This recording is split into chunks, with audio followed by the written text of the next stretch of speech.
All right. Hello, everybody.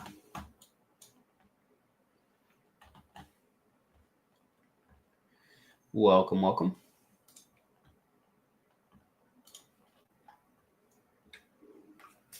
We are live DLMMing today. Thank y'all for joining in. I will be taking questions, answering questions, showing y'all live what I do and why I do it. And feel free to, ask any questions about that along the way.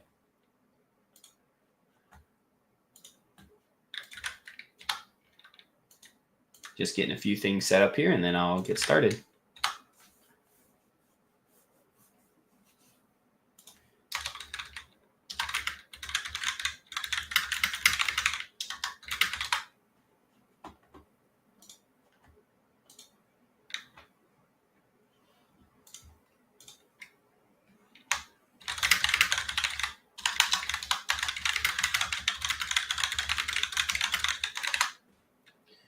All right, let's hear. This is one of the coins that we're DLMMing right now. It's a low cap meme coin. It's called Bob. And so I'll chat about that in just a moment. I'm just sending out a few different people the link to the live stream.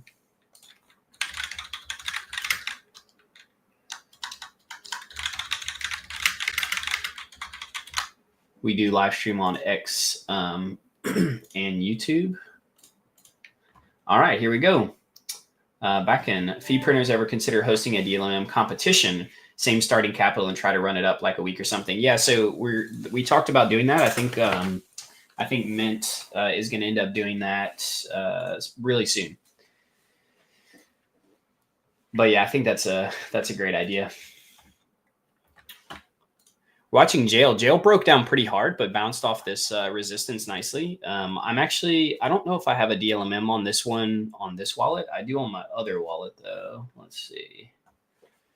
I have a few things that I'm DLMMing today. You can see here.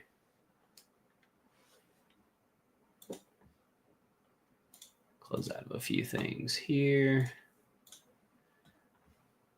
Watching to see if this is going to break back up or what this is going to do. So we're currently DLMing this.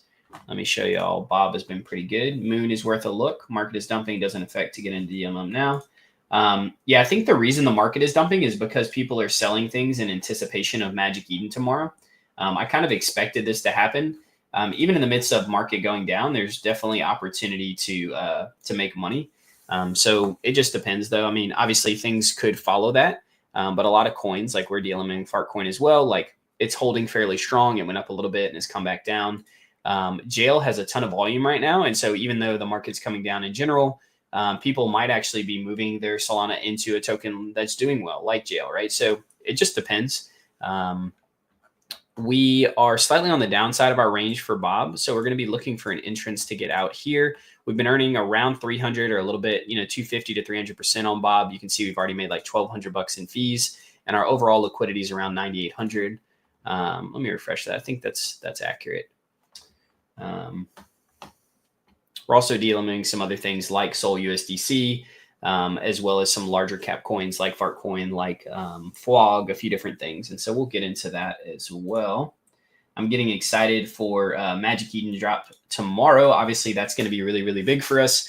If you've seen, I've been posting about the threads and things like that. And I've been someone who's critical of Magic Eden in the past, but I think they're doing a good job with this airdrop. And I think people are really excited. And ultimately, I go where the money is, right? And so I think there's going to be a lot of volume. I'm going to be getting a decent airdrop as well.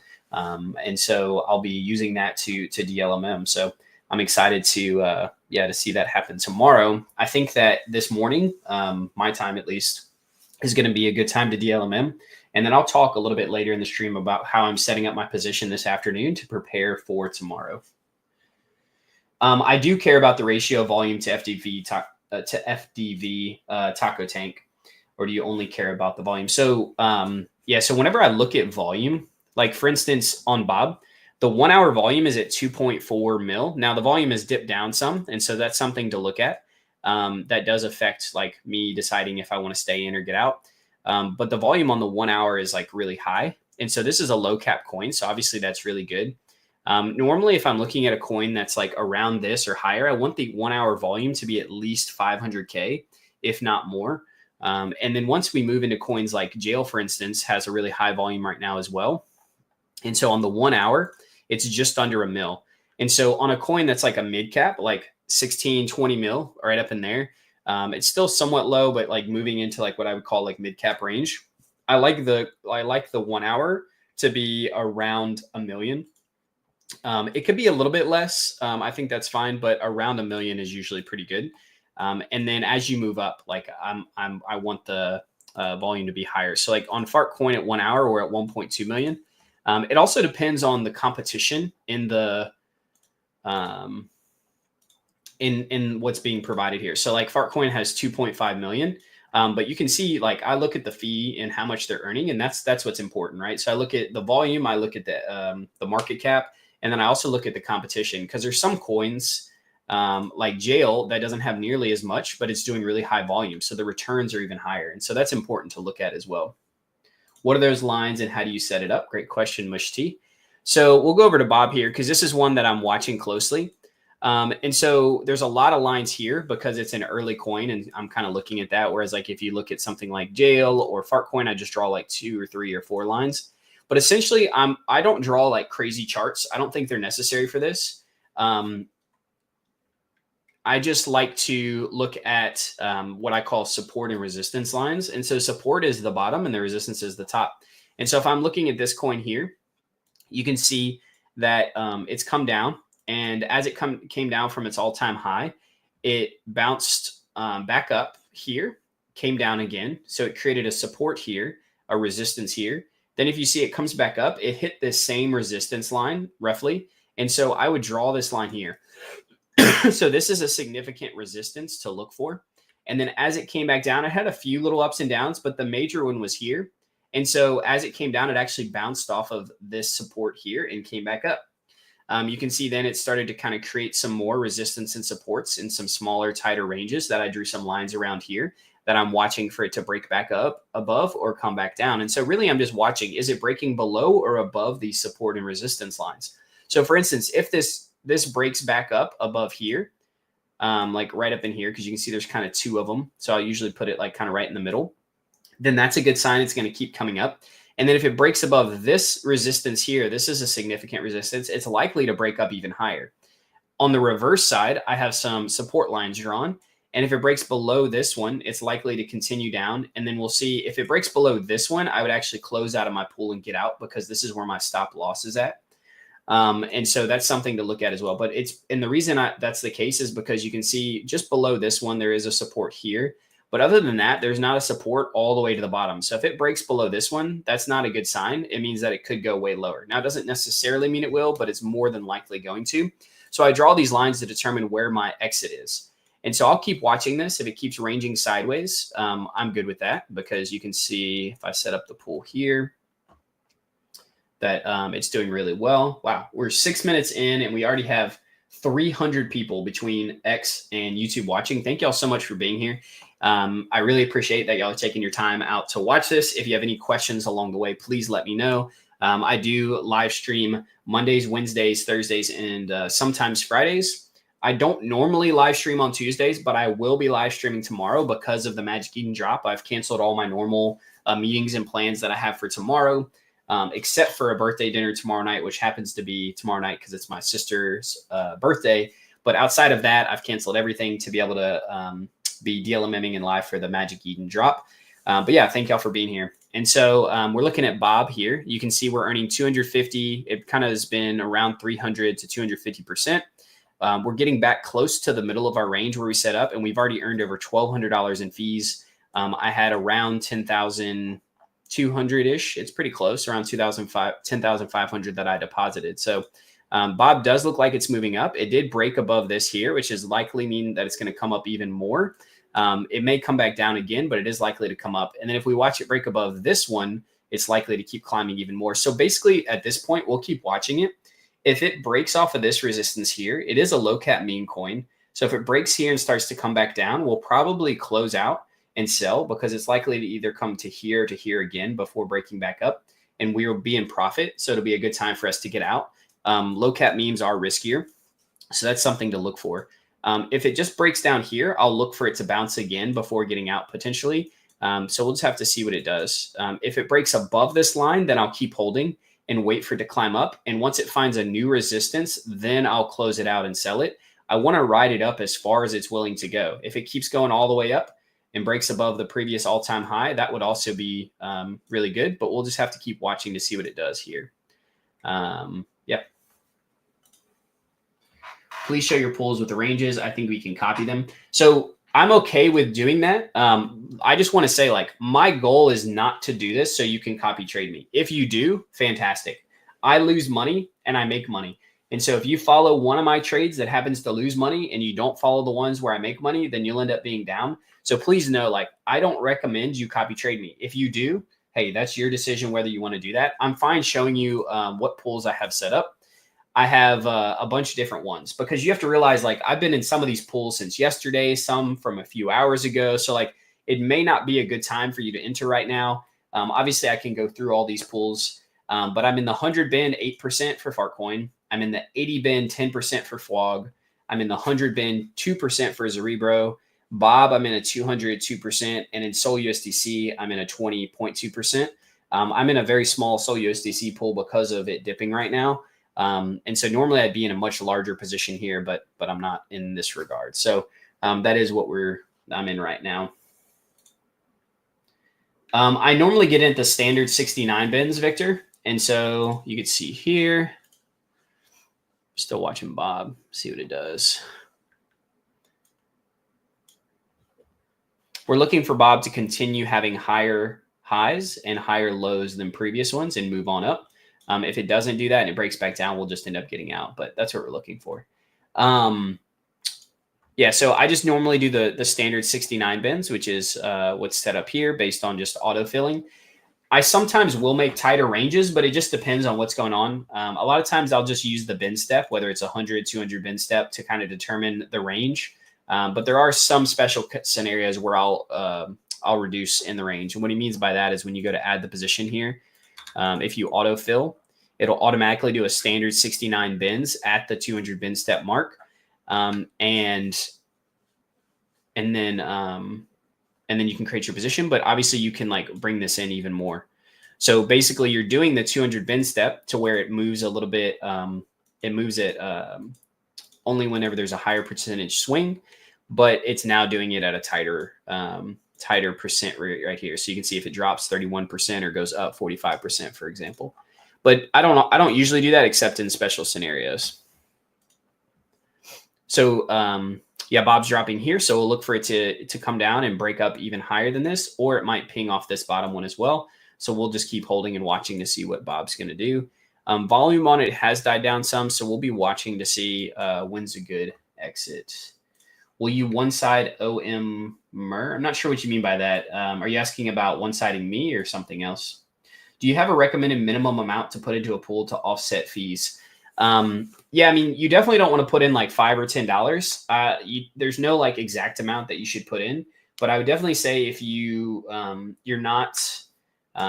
if you don't have at least like $20, $30 or like probably recommended $50 or more, then it would be a little bit harder. You can do it. I've seen people do it with $20 or $30 for sure. It just depends. But yeah, I would try to have at least 20 or 30, if not like $50 or more to put in to be able to do it. Am I able to make 1,000 to 1,000,000 in DLMM? That's a great question. I haven't done that yet, so I'm not sure if you can. I'm sure you can. It's going to take some time to do that. But yeah, what do you mean offset fees? Fees are earned for providing liquidity. You're trying to offset impermanent loss via earned fees. Yeah, that's what I mean. Sorry, whenever I say offset, I mean it offset the impermanent loss. So as the price of this goes down, my overall TVL is down. So let's say I entered with $10,500. And as the price of Bob goes down, I'll be transferring my SOL into Bob. And so whenever that happens, I'm not actually transferring my SOL. I'll be transferring Solana into Bob. And as that happens, my overall total liquidity value will go down. And so obviously, like, that will be me. That means I'm losing money, right? But if the fees are really high, then I offset how much I'm losing.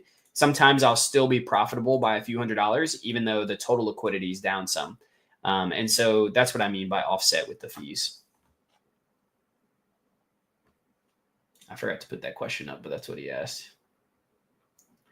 What is your opinion about Voyager AI blinders bites? Yeah, I looked at Voyager the other day. I thought it looked decent, but I haven't looked into it a ton.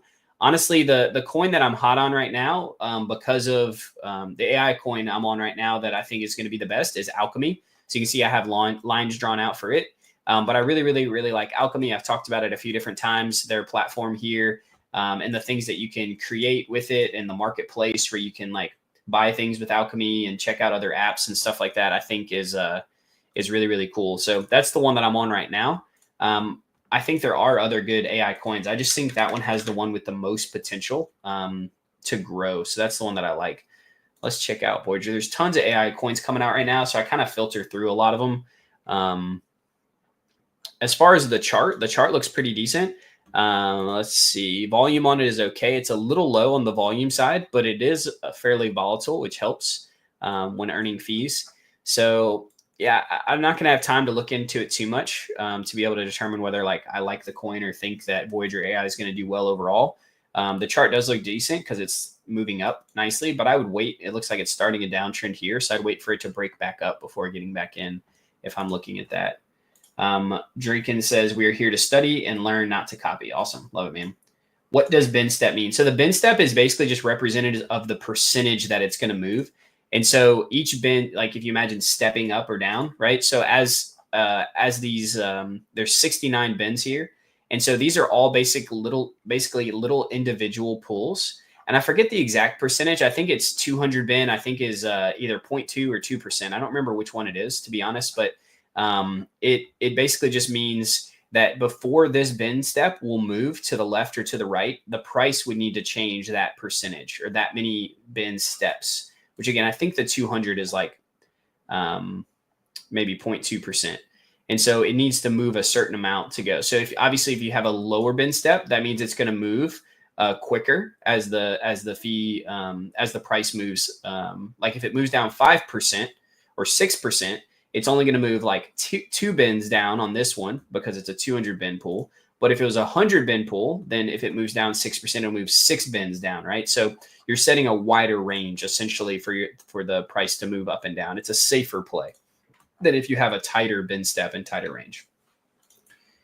Awesome. Thanks. Exactly. Learn to fish, not expect fish given. Yeah, that's a great example, Dre. Y'all probably heard the example like, teach a man to fish, then like he'll eat for a lifetime, give a man a fish and he'll just eat like one meal, right?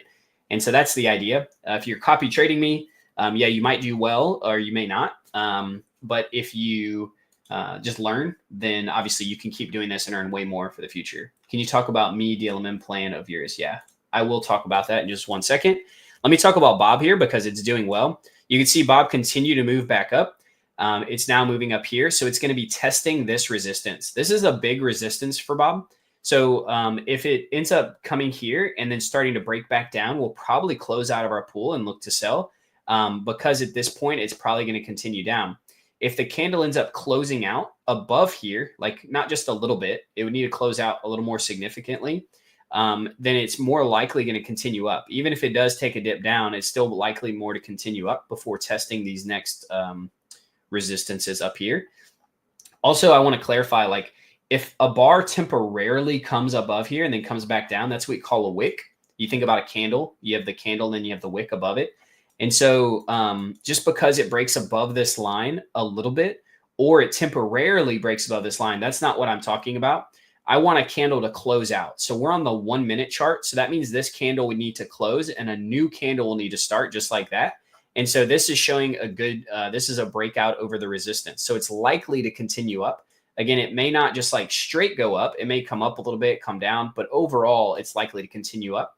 And as you can see, it's creating a trend. I don't normally draw these trend lines for myself, but you can see that the price is trending upward like this. I don't need the lines because I can just see it, but that is the trend that it's making. And so it's in an upward trend. So this is a good time.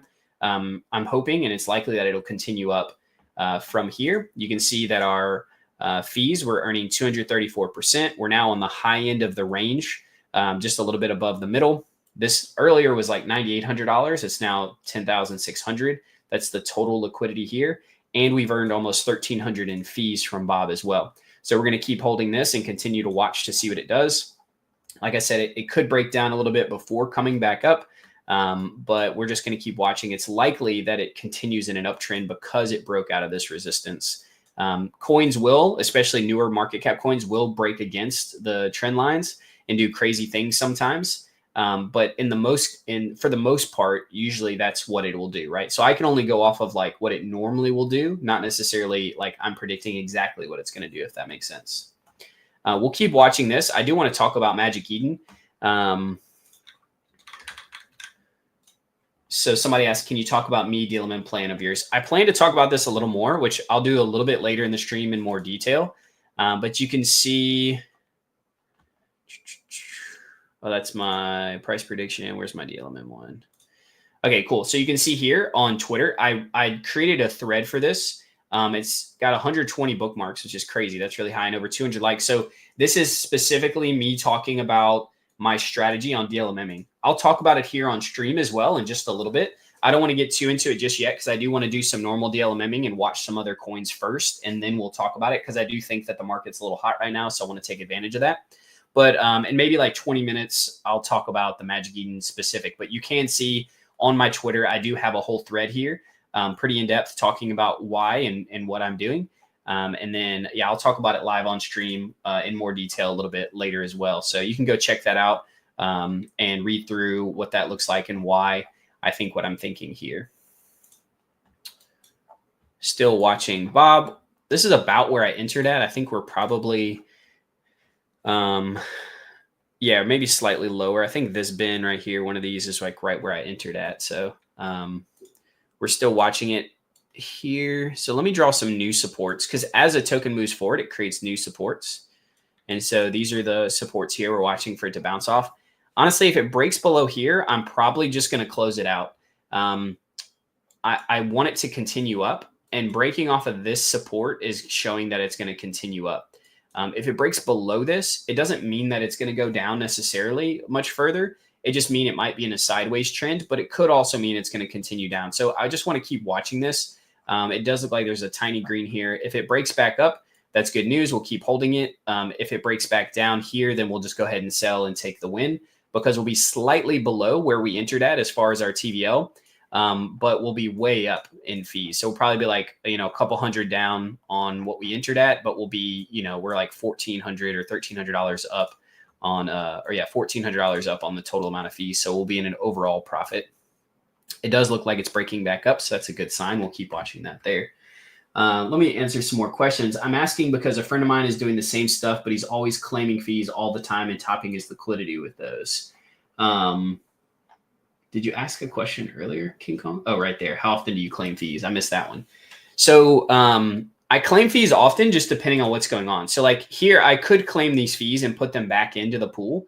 But because I'm looking to exit this pool, it's not something I necessarily want to do. Now, when it comes to the larger cap coins like these, I'll usually claim and put them back in so they can compound. So like a lot of these major coins, I'll do this once they hit like a significant amount like this right here. So this is like $200 because you pay fees when you claim, right? So like if you had like $10 here, it wouldn't be worth it. But because I've now like gotten up to like $100, $200, you could do it with like $20 or $30 as well, depending on what you do. I'll claim these fees. And so this is called compounding, which I'll talk about a little bit, and the importance of compounding. So I'll claim these and then I'll add them back in here. It depends on like what I'm doing. If I was looking to exit this position, I wouldn't do this because maybe in 30 minutes or an hour, I would just be getting out of the pool anyway. And that compounding wouldn't make a big difference. And I would just like withdraw and close, take the fees and everything with it. But in this instance, I'll just add these fees back in, add liquidity right where it's at. Could also open a new position if I wanted, but in this instance, I'll add it back in. And now instead of earning money off of what I had before, I'm earning it off of that plus these fees. And so it's compounding over time, which I'll talk about and show you all the compound calculator a little bit later. Bob does look like it's continuing to move up, so we'll keep watching that. If Bob bounces off of here and comes back down, then we'll sell. If he breaks above, we'll keep holding. So we'll just keep watching that. But yeah, that's the idea with claiming. And so like I'll do that on a few of these, like Cerebro, FWOG, Fartcoin. I'll claim these if they're significant. I'll wait a little longer on Cerebro. And I think I'll end up waiting longer on FWOG because it earns a little bit less also. Yeah. So you can see we're at almost 1% on FWOG, slightly on the downside there. And so you can see like I have a mixed strategy, right? So like Fartcoin, I'm earning like 3.8% average, FWOG 0.7, Zaribo 3, Sol USDC 0.5. And then like I have this coin Bob, which I'm on right now, which is actually earning way more than 8. It's just a new pool. And so it's not showing that accurately. But if I click on it, you can see it'll tell you I'm earning over 200% on it. This has slowly dipped down from 300% over time. And so what I'm actually earning right now is probably closer to the 200%, which is obviously still really, really good. So it did break off of that right there. So this is what I'm going to do. I'm going to close out. I'm not going to sell it yet because sometimes when it breaks off, it'll actually end up just dipping a little bit before like coming back up and it'll break out. And I don't want to miss that breakout. Obviously, we're up overall on this pool, so I could be a little bit risky in watching what it's going to do here to see if it's going to break back up. So I closed out of the pool, and then I'm just going to come set up to sell my Bob, but I'm going to keep watching it. And if it looks like it's going to dip down a little bit, then I'll just sell it. And if it looks like it might break back up here, then I'll hold on to it and wait for it to come back up. So we close out of the pool just so we're in a position to sell if needed. So we're watching. If it bounces off of here, we'll hold and then sell higher. If it doesn't, then we'll just sell. And again, it's not like even if like a giant red candle came here, I wouldn't necessarily sell. I'm going to wait to see where the candle closes out. Now, if it's like huge and it comes way down here, obviously I would, but we'll just wait to see if it's going to break above. Because right here, it's starting what's called a sideways trend. The highs and the lows are the same. And so we want this to break back up to show it's continuing in an upward trend. Yeah, from there. Sorry, could you share where to click to plot these lines? Yeah, so over on the left side here, I'm on Deck Screener. It depends on where you're at, but you just click this line here and it'll open up a whole thing. And I do horizontal line. You can do like trend line like this, and you can do different angles, and you can even just do it like this. But the horizontal line will always be a straight across line. And so I usually do that. I'll just do a horizontal line. You just click it, and then you click it, and then you can move it as needed. All right, so Bob is breaking out. Oh, I don't want a DCA. I want to just sell it. So we'll sell our Bob here. And we'll get out. And so we made like almost $1,500 in fees. We ended up being about break even on where we entered Bob as far as the overall value. And so, yeah, the way you can actually tell how well you did is I can go to my wallet here and I can go to the transactions. And so I just sold here. So this is most likely a transaction that I closed out of the pool with. And so once I confirm that this is the remove liquidity pool, so you can see, oh, no, this is add liquidity. So that's not the one. My transactions may not have updated on here. Oh yeah, there we go. Okay, so it's probably this one.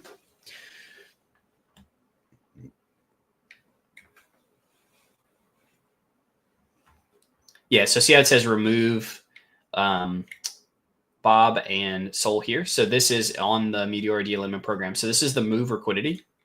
You can copy the transaction here or the link at the top. And then we're going to go to metlex.io. And so this will actually show you your profit and loss on the pool.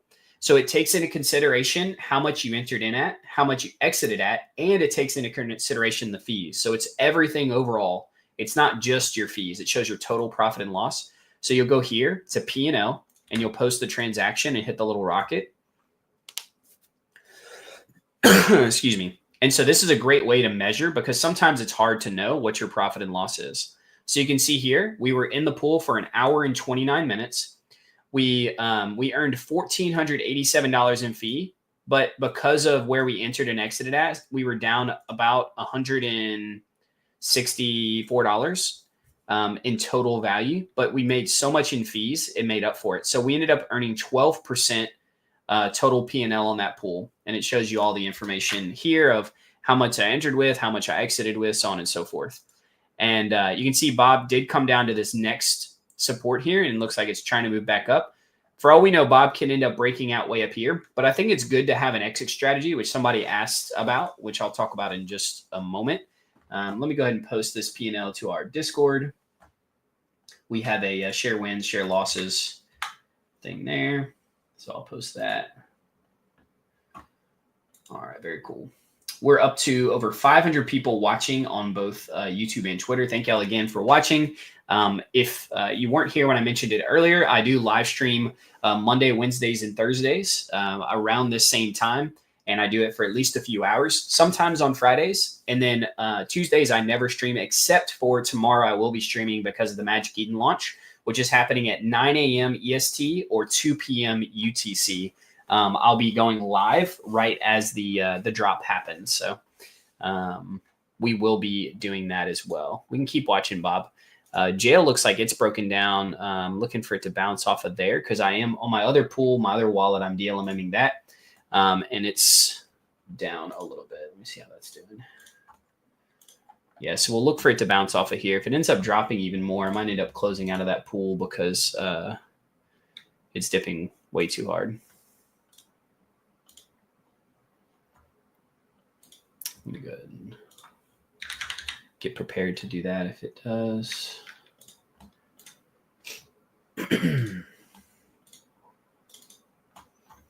Watch to see what it does here. So we'll keep watching that as well.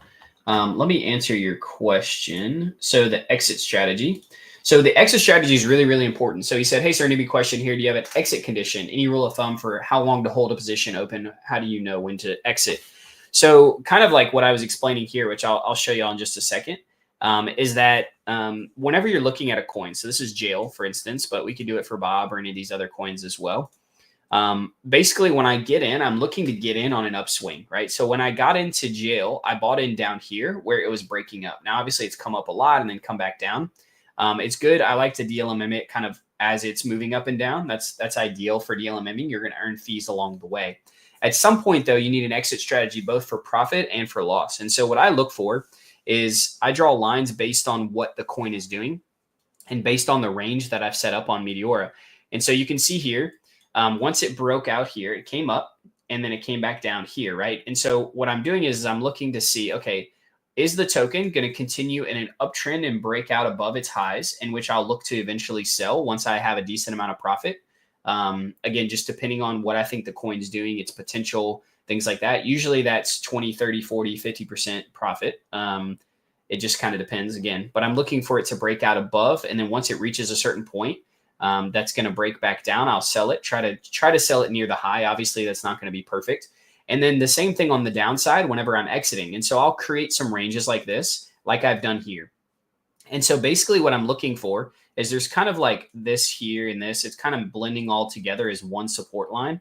And so what I'm looking for is, as I'm DLMMing this coin, I'm looking for it to break out a certain point. So again, if it breaks out above, good. If it breaks out below, I'm doing the same thing. So this is what I call a support line, meaning that if it breaks below this, the next support isn't until here. And below that, the next support is like way back, much lower. And so if it breaks below this line here, then that's going to tell me that I need to get out because it could go much lower. And so this is where I would say I would take my stop loss at, right? So I'd close out of the pool. I've earned fees along the way, which is great. That'll help offset the fact that the value of the token has gone down over time. And then I'll end up closing it out and I'll just sell, right? The fees should offset some of the impermanent loss that I've had. I might be a little down. That's okay. Because the goal, like, I'm not always going to win. It's not always going to be a win. But being able to mitigate your losses as best as possible is really, really important. And then trying to take advantage of the high sides is really important. So in this instance, you can see here, like, it broke a little bit below, but these lines are not perfect, right? Like, I can't say exactly the exact price in which something's going to happen. So I normally give a little bit of leeway around these lines. And so you can see here, this came down, came back up, came back down. And so if this breaks below here, like it was starting to do, and then looks like it's going to continue to break down, then I'll just sell and get out. Because in my opinion, that's where I need to get out at. I need to just take the loss and move on. But it does look like it came down and bounced off of this this line here, and it looks like it's starting to move back up. So we'll continue to watch this. But if it ranges for a little while here, and then eventually at any point, if it breaks down below this line significantly, obviously not this little dip here, then we will close out of the pool and take our loss. And so that's how I determine the loss. And again, on the upside, it just depends on what it's doing. If I think it's going to make its way up to break out above its all-time high, I'll just hold it until that's the case. But if it's not, and I think I want to get out sooner, like what I did with Bob, I basically waited for it to bounce off its previous support and show me that it wasn't going to keep going up. And then I sold here, right? So it's still in a sideways trend, Bob is. And so it could be still good to DLMM. But overall, I felt comfortable. I had earned a decent amount of money. And so after it made its move back up and it showed me right here that it was going to break back down and not continue up, I said, okay, I'm good to sell here, take advantage of my profit and move on. So there's times where I'll just get out once it gets back to like kind of the midpoint.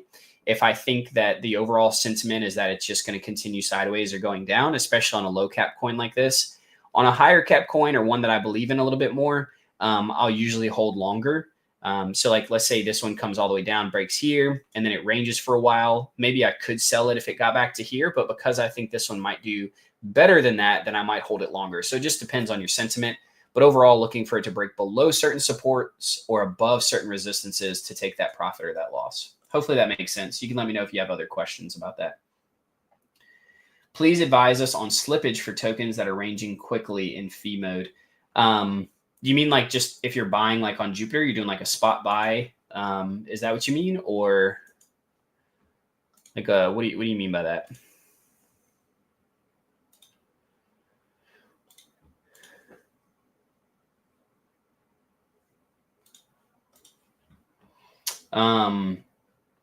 Yeah, I mean, I would just say like if you're getting into a token that's like super volatile and early, you'll need to increase your slippage to be able to buy it.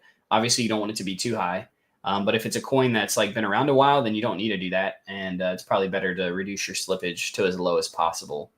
You could also completely remove slippage by setting up a pool to DCA in or DCA out of. And so instead of paying fees, you can actually earn fees for buying into a token. For instance, if I think Fartcoin is going to drop, then I can set up a one-sided pool. Let's say I want to buy 5 SOL worth of it. Maybe I can even like reduce the range some like this, and you can set up like a bid ask. And then as the coin dips in price, you'll buy it on the way down, and then you'll own the coin.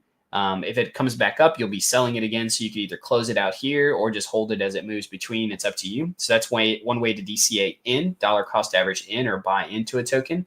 You could also do the reverse. As a token's pumping up, let's say you want to sell out of it. Well, you can set up a one-sided pool like this, either a spot or a bid ask. And as the coin goes up in value, you'll sell it and sell it. And once it breaks out, you can just close out of your pool. You'll have sold all your token, and you'll just have the whatever Solana value of it is worth left after. So that's one way to do that as well. I'm just doing one-sided by adding Solana only. It's much safer, less fees, but it's still good if there's a lot of volume volatility. Yeah, that's kind of what I was just showing. And so I think one-sided pools are a great strategy depending on what you're doing. So yeah, it just depends, but I think that's a good option as well. I'm going to move off of Bob. It has broken down below, so like I would probably close out now if I haven't already. It could continue to go up. I could look at Bob tomorrow and it could be a 10 mil. I don't really FOMO if that's the case. I'm trying to earn money off the fees, not necessarily on a token like 10xing or something like that. You know, we're going to continue to watch Jail because this is one I have on my other wallet. And then we also have things like ALK that we're DLMMing, which is also bouncing off a low support here. We also have like Fartcoin, which I'll pull up. Oh, no, we already have Fartcoin. What's the other one? I have Flog and I have Cerebro. That was the one. Because I want to continue watching those as well. We're almost up to 600 people watching. Thank y'all so much again for being here. I'll be talking about my Magic Eden DLMM plans in just a minute, about maybe 5 or 10 minutes. I'll talk about that. We're just looking at some other coins that I'm DLMMing right now. An overall strategy, I'll just say this. Yeah, Cerebro is a little bit on the downside here. So we're going to look for it to break out there or bounce here. That's the support we're looking at. Cerebro between there. All right. So in general, you can see like whenever you have my portfolio, I just had Bob, which is a very low, like 3.5, 4 million market cap coin. I also have like Sol USDC. I have Cerebro, Frog, Fartcoin. So I have a lot of different coins that earn different percentages. Whenever I add them all up, usually like a lot of these coins that I have will earn like anywhere between 0.5% all the way up to like 4 or 5%, just kind of depending. And then I'll usually use a smaller part of my portfolio on like meme coins that are a little bit newer, that are a little bit higher in volatility. And so I think it's good to have a mixed strategy. You don't want to have like all your money in like super low cap meme coins because you can end up getting burnt if that's the case. And so that's just something to consider and look at depending on what it's doing. And yeah, so right now you can see this is doing pretty well. I'm going to talk about the compounding aspect because I think this is important. You can see like I just earned $1,200. I earned 12% return based on how much I entered and the fees I earned, right? On $10,000, which is pretty good, right? Like that's really, really good. And so if I earned 12% on that, and I'm earning probably an average of like 1.5 to 2% on these DLMMs, right? Overall, I'm probably earning between like 2 to 5% a day, just depending on the averages and how it works. And so I'm just going to come here and I'm going to say, okay, let's say I have, $2,000 and I'm able to earn, 2%, or let's even say 1% a day, right? Just to be on the super conservative side. Cause I think like anybody who's doing this should be able to at least earn 1% a day. And you start with $2,000. You might start with less and you can earn more percentage, but I just want to show people like in the crypto world, it's usually about like buying and flipping and like taking your money and continuing to flip it, which is good. But I think you can also like lose a lot that way. And I think that it's good to look at the consistency of like compounding over time. And so I don't think people realize that like compounding and consistency, how powerful this is. So let's say you have $2,000, you make 1% a day. And every single day, just like I did earlier, where I came in here and I compounded the fees that I was earning, you come in and you compound your fees every day. So once a day, every day you compound. In 1 year, your $2,000 will end up being $75,566. And so in traditional finance, like people don't normally look at compounding every day, but they don't earn the type of fees that we're earning in Web3. And so it's pretty crazy to watch this and be able to see that you can earn 1% a day, like fairly consistently. Like this isn't some high number. Like there's days where I earn 20%, right?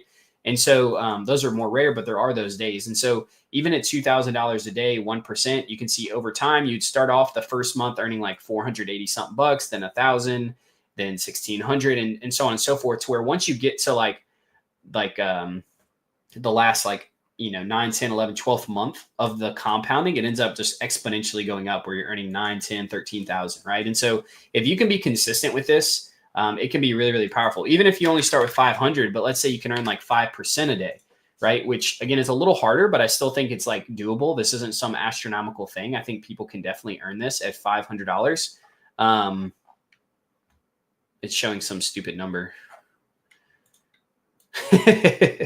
You can see like if you're able to compound it every day, it ends up being a ton of money. So it ends up being an astronomically high number, like 24 million if you can earn 3% a day and compound it every day with just $500, right? So you can do the math on this manually. It's pretty easy to do because if you can do $500 and you can earn 3% a day, then it'll be 515, right? That's just in 1 day. And if you just keep doing that over 3 days, over 4 days, over 5 days, right? You can see like in 1 week, your $500 will be 600. And then you can start to imagine how that $600 could like very quickly, just within like, a few weeks or a month, like you just keep multiplying it by 3% a day, how this could very quickly grow. And then once you get to the thousands and then then you're earning even more, and how it compounds over time. It's pretty crazy. So something to think about. Consistency is really important. Don't try to just always hit a moonshot of like a 30x, right? Because you could do that. And I do mess around with meme coins a little bit and do some trading with a smaller part of my portfolio. I think it's fun. But overall, try to stay consistent. And if you can just earn a few percent a day, then you're going to end up doing amazing after 1 year of doing this. So focus on what's important. Don't try to get too crazy with stuff. Let's see here. Please advise us, slip it. Oh yeah, I read that one. I'm just doing one-sided by adding Solana only. It's much safer, less fees. Yep. How far back do you look when drawing these trends, stable coins versus new coins? That's a great question. So normally when I'm looking at like more of a local level. So it depends on how long I'm trying to hold. So like if I'm just holding it for like a few hours, I just look at it within the last day or two, right? If I'm looking at it trying to hold it longer, then I'll look at it for the last week, right? So it just kind of depends how far you look back. But you can see like if I'm looking at jail, it just launched yesterday. And so there's only so much data to pull from. But you can see once it broke above the 12 million market cap roughly, you can see like it's pretty much ranged between 12 and 20 million, right? It's gone up a little bit, maybe to 21 mil ish. But overall, like it's pretty much just ranged right here. And so this is kind of the range that I have set up for like how long I would hold it and so on and so forth, looking at it ranging. So it just depends on, how new the coin is and how far back. Will determine how far back I look. Greetings, Token Guy. Would you happen to have a written guide about DLMMing, maybe a Twitter post? I don't have a general written guide about DLMMing. I could make a Twitter post on that maybe later this week or next week. I could also just write up a guide like on like some sort of document. I think overall, like if you come and look at my live streams or some of the educational documents that we have in fee printers, it's a free Discord for people to come check out. Then you can find some good educational content there as well.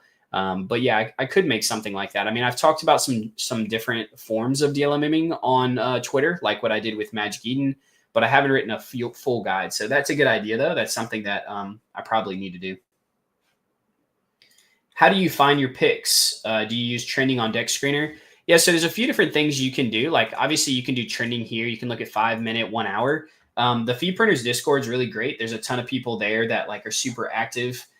Shout out to everybody that's active there, that's posting about things. And so like there's a few people that like usually will put some good ones out that I try to follow or at least check out. And then there's a bunch of random ones that people put out as well. But overall, like it's a good place because as coins pop up, people will see them. They'll look at the volume. They'll look at the market cap. A lot of people check out Twitter. They'll check the top 10 holders. They do a lot of that stuff. And so instead of having to check every single coin, it's good because like when I'm looking and I see a good one, then I'll post it in there. If somebody else is looking and they see a good one, they'll post it in there. And so as like a community, we're able to find the good ones together. And so if you're active in there, you'll see a lot of that. But yeah, I also will look at like Deck Screener, or I'll use my my Vector app because they have some really good just overall tools and stuff like that on the Vector app. And I'll use that as well because I do some of my trading on there. So those are the few of the different places that I look. Being a part of community is like really important, I think. For instance, someone just posted about this one, which we've been looking at this one. I DLM'd it a little bit, but it looks like it's broken out. Geez, yeah. So this thing broke out today massively. So you can see it was at like, trending around the like 7-8 mil over the last like day or two. And then looks like early this morning, my time, it started to break out pretty heavily. Like went from 7-8 mil all the way up to like 20 mil. And now looks like it might be breaking out again. It's doing over a million and a half volume on the 1 hour mark. It looks like it could be, it had some big buys here. Looks like it's trying to break out above these previous resistances, which could be a good time to get in. So like we might look at Apple here. If it breaks back down, then I'll probably wait for a dip to get in. But we'll watch this to see how it does. So someone just posted about this one in the Discord. Shout out to Sushi Boy. He puts out a lot of good ones. And so we'll look to see what is it going to do here. So we're just watching the volume. We're watching the chart here to see if it's going to break out or not.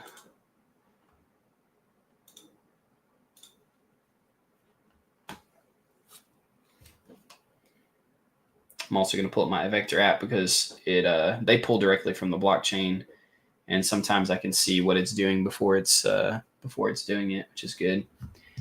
So it could break back down, but I think I'm just going to go ahead and buy some now. It looks like it's probably going to break out.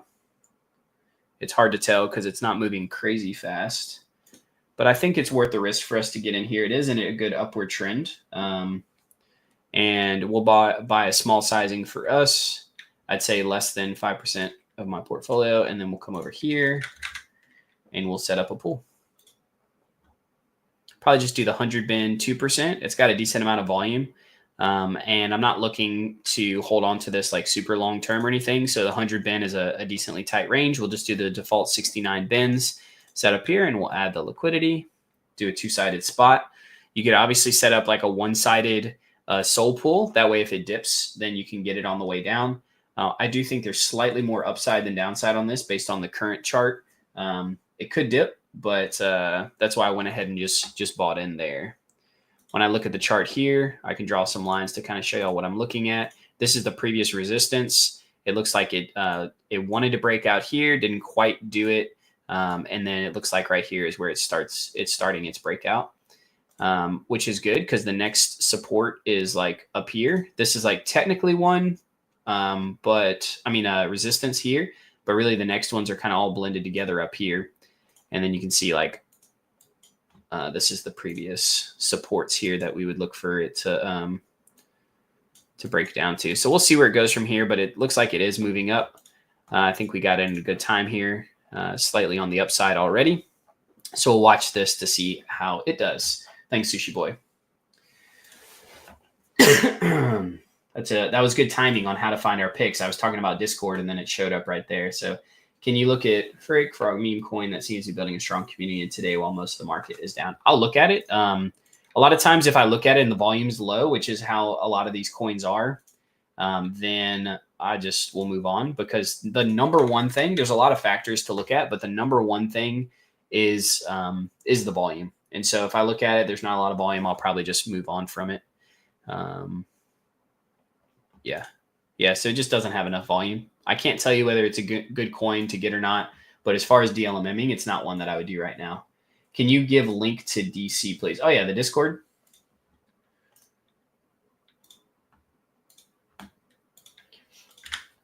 There's a link to the Discord. It is a free Discord. There is an NFT. But you don't need the NFT or anything like that. It's completely free. I'm not involved in any of the NFT stuff. That's Mint is the owner of the Discord. He's completely involved with that. But I help with just generating content. I enjoy just being a part of the community and growing, because that part's the free part. That's what I enjoy. So volume is important in DLMMing for printing fees. How do you determine whether the volume is high or low at a given moment? Do you use indicators for this? What is considered high or low? So I have some generic things, like I just looked at that coin. And so you can see here, it is breaking out. Apple, because it broke above these resistances, it gave a good indication that's the case. It looks like it might even be breaking out above this one. So we could see it break up pretty high here. We'll look for it to come all the way up here. And if it continues to break out, then we might see all-time highs. Or if it looks like it's going to bounce back down, we'll just keep watching it as it ranges from here and earning good fees, which you can see right now we're earning over 1,000% on the 24-hour. Obviously, we just got in and it's pumping. I imagine this number will dip back down. Yeah, you can see it's starting to dip as it levels out. But even if it's a couple 100%, that's still really, really good. So we'll keep watching. I wouldn't be surprised if it breaks back down at some point, but it should range at a higher range than where we entered at, which is why we get in on breakouts, because then we're on the upside starting off, which is good, because as it dips back down, we stay within range the whole time, which is why I like getting in whenever it looks like it's about to break out like that, instead of just trying to like swing trade it off of a bottom like that. So the volume, when looking at, let's go back to one, sorry. So when looking at the volume, I clicked on the 1 hour, it immediately was like 1.52 million. So that's a really high volume for a coin that's a mid cap like this, 20, 30 mil, or for like a low cap as well. That's really good volume for the 1 hour. You can also see the 5 minutes over, if it's over like 100K, that's also really, really good. And so that's a good indication that that's a good amount of volume, right? So I just have basic standards. So if I'm looking at a coin like this and I click on the 1 hour and it's like below 500K, I just don't even consider it. If it's 500K or more, I'll consider it. But really, I like to see closer to 1 million. 500K or more, it can do decent, just depending on the competition and what's going on. But yeah, so that's kind of the standard that I use. If it's a high cap coin, you need to see at least 1 million on this to be able to do well. Like on Fartcoin, for instance, it's at 681K, which is a little on the low side. You can see volume has died down on it a lot. So temporarily, that's okay, because when I got in, it was over 1 million or right at 1 million. But that's usually what you want to see on coins like this. Or like Jail, for instance, it's a mid-cap coin, so it's above 500K, so it's good. It just kind of depends, but that's kind of the standard that I use. It does look like Apple is breaking out crazy. It's a good thing we got in when we did. We're over 600% on the fees. Obviously, like if a coin does this, people will say this all the time. They'll be like, well, why didn't you just hold the coin? The value would have been more. And yes, that's the case. But like many, many times when I look at these breakouts, they don't just like rip up, right? Like 90% of the time, every now and then we'll catch one that does this. But most of the time on these breakouts, they end up breaking out a little bit, and then they end up ranging and then going back up some and then coming down some. And so we don't know whether it's going to rip up. Obviously, if it rips all the way up, we're still making money because the value of how much we entered at goes up. And the fees we earn, obviously, we get some from that too. But we don't know when it's going to rip up. No one knows whether it's going to do this or it's just going to continue sideways like this. And so for us, we're getting in here. If it does go way up, great, we make money. But ideally, what we're looking for is it to continue to range sideways and then eventually break back out again. That's the ideal scenario, because when it ranges sideways, that's where we're earning tons of fees on the up and the down. And so it does look like it's testing off of its all-time high here at 33 mil and is breaking back down. That's actually good for us. The way that we set up our pool and everything, we're going to just earn more fees. And so we'll look for it to continue to range around the 26 mil to 33 mil. This is the range that we want to see it in. We ended up getting in around the 26 mil around the 26 mil. So that's kind of the area that we're looking for it to range in. It may actually even range higher. It could come down and break back up, but we'll just keep watching it to see what it does there. How is the M3 token doing now? I think when I looked at it yesterday, it was doing pretty good. The volume on it's died down, so it's not as good for me to DLMM, if I remember correctly, but I think the overall value is looking pretty good. Yeah, so it looks like it's down a little bit. Yesterday it moved up. You can see these candles are very tiny. They're just all the way along. You can see the 1 hour volumes at 146, the 5 minute volumes at 3.6K. So the coin looks like it's doing decent. It might be okay to DLMM, but honestly, the volume's just way too low. So as a coin overall, I mean, I think it's doing well. We'll have to see how it does. But for DLMMing purposes, it's just not doing enough volume right now. Could you further explain one side's DLMMs? Like I use Solana only, but the fees take longer to generate, right? Am I only getting fees from selling or the buying? Hey, great question, Al. So you earn fees based on where your liquidity is provided. So let's say right now I'm looking at on this Apple coin and it just bounced off the top. I'm like, okay, it's going to dip right now. And so this could be a good time for me to go ahead. I'm going to put 5 SOL here.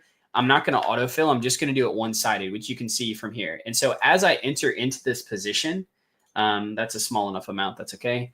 As I enter into this position, it's actually saying that there's slippage, so it's not going to go through. Let's try again. I'm betting on the fact that the price is going to come down. And actually, let me do a bid ask here.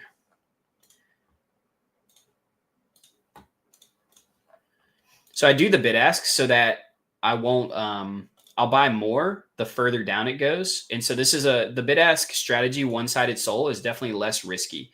And the reason why is because as it goes down, you're only buying a little bit and then you buy more and more as it dips.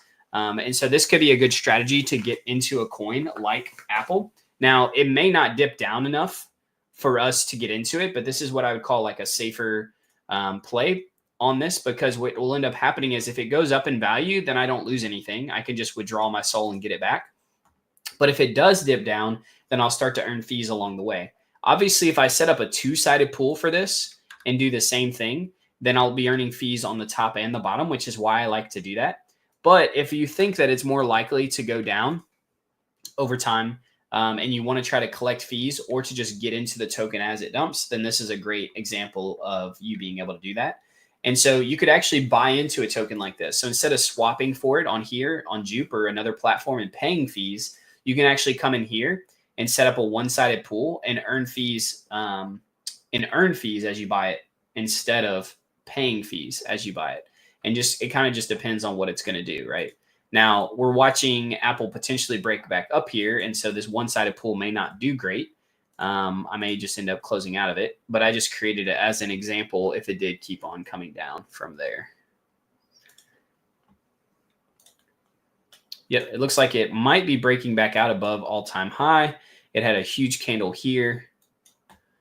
Apple's doing really well. I wonder if it's getting some attention on Twitter. Let's take a look.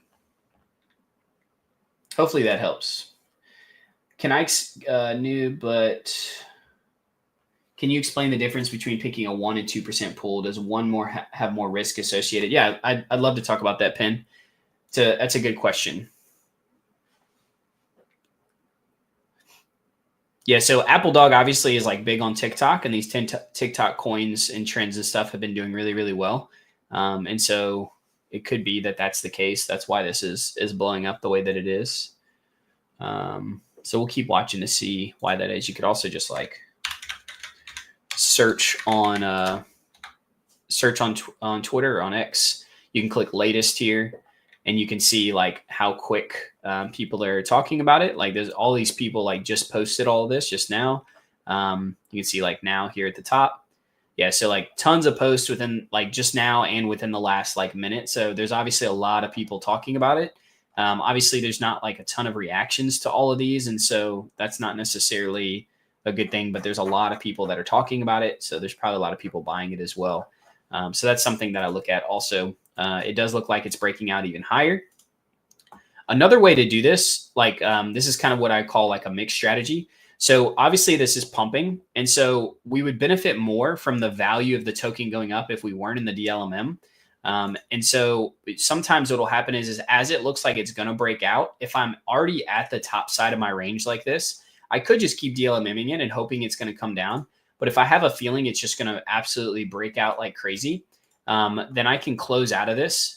And I still have like $1,500 worth of Apple, and I can just hold that. As well as the $50 in fees that I've earned off of it, right? So 1,600, I could just hold it and then watch it go up, right? So I'm going to go ahead and close out of this pool now, and we'll just do that, right? So I've obviously made a lot of money from the token going up in value and off of the fees. Again, this isn't always the case. I didn't expect it to just rip up like this. This is a really good case scenario where it just ripped.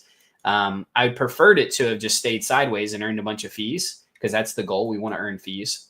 And like I said, most tokens don't just do this. They end up coming up a little bit at a time, ranging, and then coming up even more. So we'll go ahead and see if this is going to break out even more. We might just continue to hold it because we are so much up. We have the benefit of just holding and seeing what happens from there. We're up to over 700 people between YouTube and Twitter watching. Thank y'all so much for being here. If you weren't here whenever I described this, whenever we're at 500 viewers, I live stream on Mondays, Wednesdays, and Thursdays every single week around this same time, around 11 a.m. EST or 4 p.m. UTC is whenever I start streaming. Tomorrow I will be streaming, even though I don't normally, because of Magic Eden. I'll be live streaming Magic Eden and how we're DLMMing and everything we're doing there. I also have a thread that you can check out if you haven't already on my Twitter, kind of describing my strategy and what I'll be doing. But obviously, whenever I live stream it, that'll be a lot more descriptive. You'll be able to see me doing it live. So that'll be an exciting time. I think there's going to be a lot of volume, and that'll be fun to see. So we closed out our pool here. It's continued to break up. And so we're going to come back over here to Apple. That $1,600 is worth a little bit more now. It's like $1,700. We're going to keep watching it to see. It looks like it might be finding a little bit of resistance. It could go up more, but honestly, we're just going to go ahead and sell here. Yeah, so that 1,600 is now worth 1,920, 1,920 based on the value going up over time, or the value going up after we closed out of the pool. And it looks like it's dipping back down, so we'll see.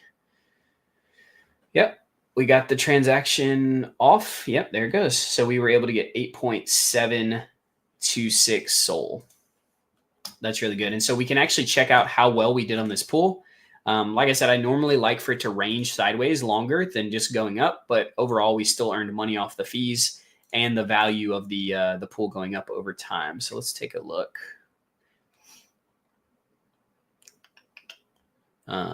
We sold here, so this should be the one. You can go to your transactions. You can find a SolScan link like this. You can go to Metlex. This is one we did earlier where we earned 12%. This one may not be as high. It's probably around 12% as well, between 10 and 15%, I imagine. Again, we could have earned more. One thing to remember as well is whenever we're doing this and earning is that we're also farming the Met airdrop, which is probably coming at quarter one. Yeah, so we earned just under 10% on this. If we would have just held the token, we could have earned maybe 15 or 20%. But again, we're happy with the win. We don't know whether it's going to rip up or it's going to keep sitting in its range. And we could have held longer and seen if it was going to come down and then continue to DLMM it for there. But I like to close out on the high side. We made some money. I'm not trying to get greedy. I'm happy with that. If I make 10% every single day, I'll be doing really, really good because that'll compound over time. And we'll end up sitting really, really good on that. So we'll continue to watch this. So if it dips down again, we might end up getting back into it. So we'll just have to keep seeing what it's doing. We're also DLMMing like Fartcoin and Jail. I'm DLMing Jail on my other wallet, as well as like FWOG and a few other things. So we'll keep watching that. Let me see about answering some more questions. The difference between a 1% and 2% pool. Great question. So you can see here, Apple is 100 bin, 2%. So the 2% is how much you're charging people to swap tokens through this pool. And so whenever you go and swap like on Jupiter, you're paying fees, right? And so you could, when you pay the fees, you're paying through pools where people are providing liquidity, right? So in this instance, there's a 2% fee. So Apple is like moving fairly quickly. You can actually see the dynamic fee on it is even higher. It's 3.7%. And that's because there's so much volume. And so on Meteora with the dynamic liquidity market maker, you can earn even more whenever volatility is high and volume's high. It'll move up. And so it moved from 2% to 3.7.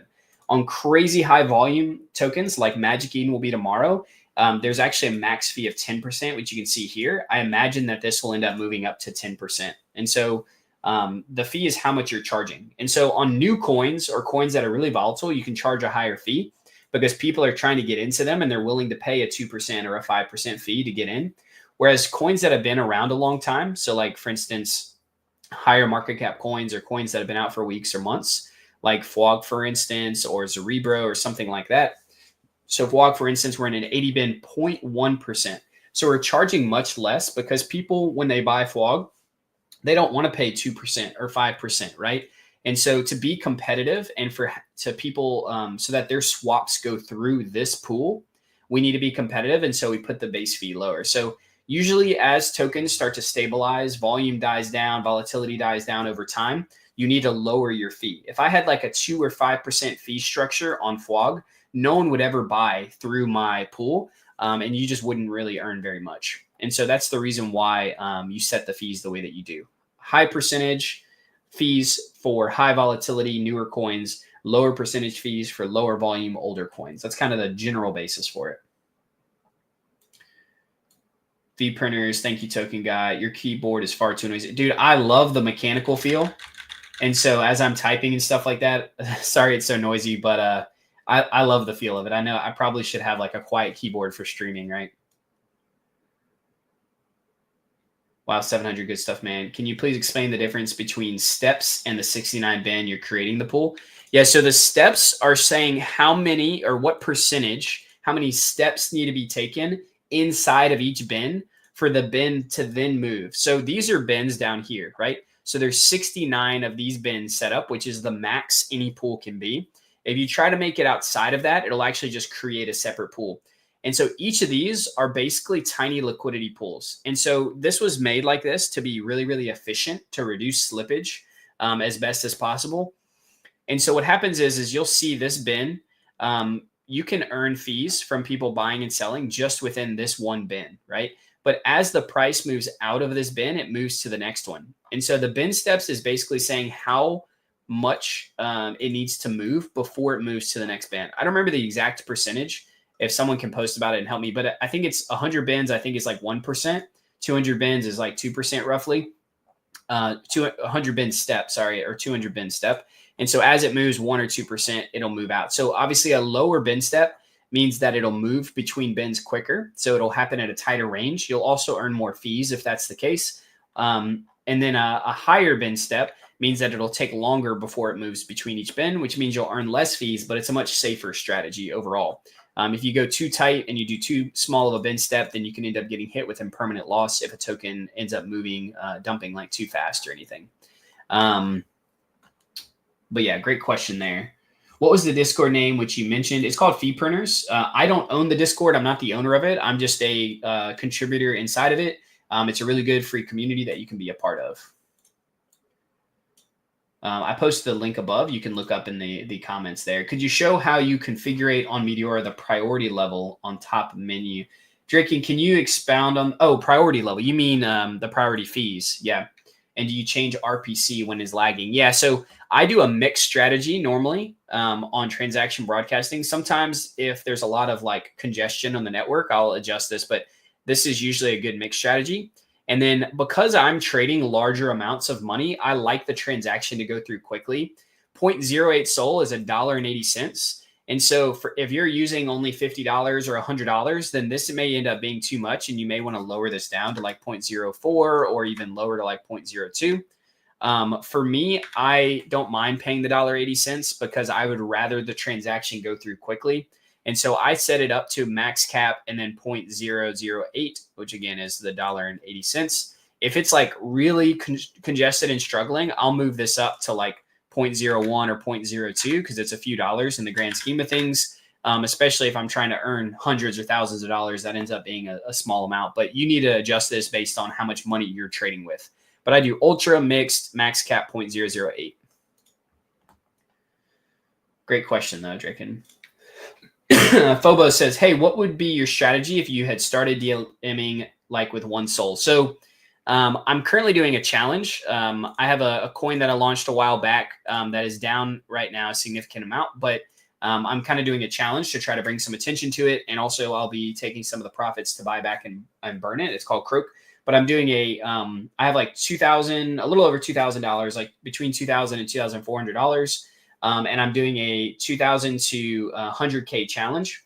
And so obviously one Sol is smaller than what I'm using, but I also thought it'd be cool to show people how I'm going from like a small amount. So it's not like, oh, you have to have a ton of money to make money. Obviously, the more money you have, the more money you'll make. But also I have taken multiple small wallets and turned them into a lot of money doing this strategy over time. And so this isn't a get quick rich thing. It's not something where you can just hit a 10x or 100x like if you're trading low cap meme coins. But I do think it's something that you can build on and earn pretty good money over time. So yeah, so I would say your strategy, if you had started doing DLMM with like one Sol, I would say find a good mid cap coin.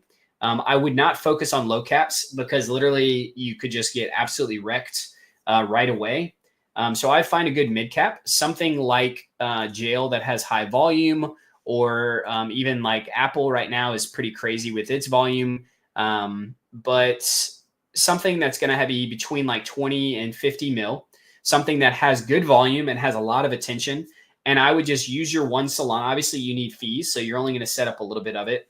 And I would set up a 50-50 spot with maybe, 0.7, 0.8 Sol.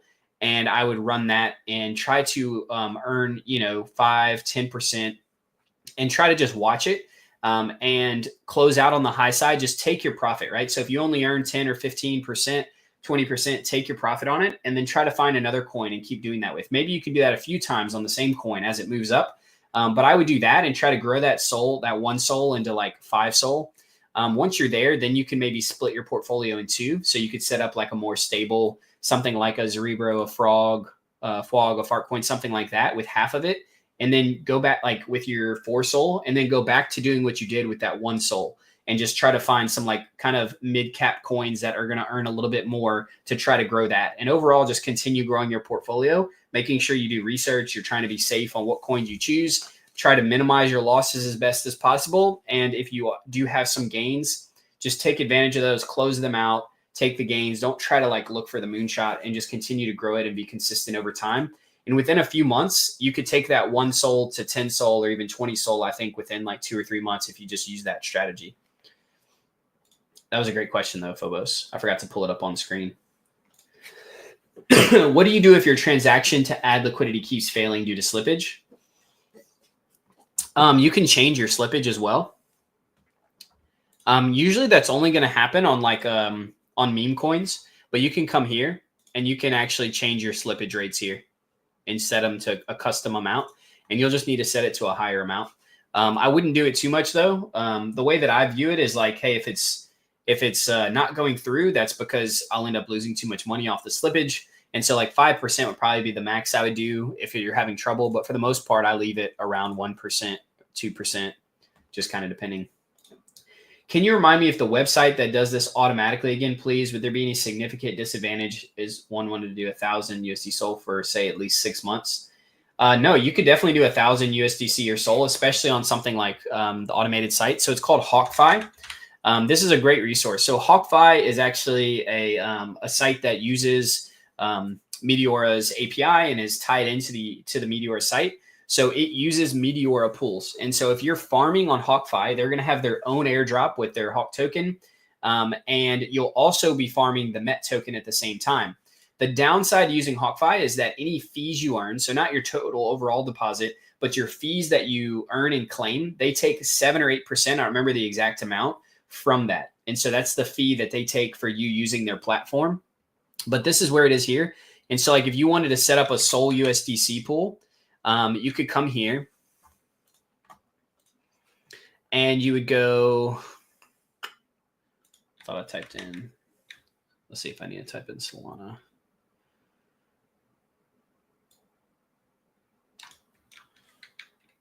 I don't know why it's not showing up there. But anyway, you'll pull up the Sol USDC pool. There it is. I'll do the 20 bin step one because this is one I've used before. And you can set up your pool here. And so what HawkFi does is it allows you to automate a little bit your pool. And so it'll auto compound the fees. It'll check every hour. And if you have at least $100 or more, then it'll auto compound those fees for you. So it may do it every few hours. It may do it every few days, depending on how much money you have in there. It'll check though and make sure it's not just like compounding when there's a few dollars, because obviously the fee costs money to compound it. And then you can also set it up to, once you've set up the pool, you set up the range, do everything just like you would on Meteora. The auto compounding fees will already be there, but you could also have it auto rebalance for you. And so you could actually create a little bit of a tighter range on the pool, but then have it to where it auto rebalances. And it'll check every hour, I think it is, maybe sooner, and it'll auto rebalance for you. And so as the price moves up and down, it auto rebalances. Now, obviously, if it's going down and it's auto rebalancing as it goes down and down and down, then you could lose money over time because the value of your money is going down. But with like Sol and USDC, again, if you believe in it long term, then usually it going down wouldn't be that big of a deal. And you're also earning fees and adding more Solana and USD along the way.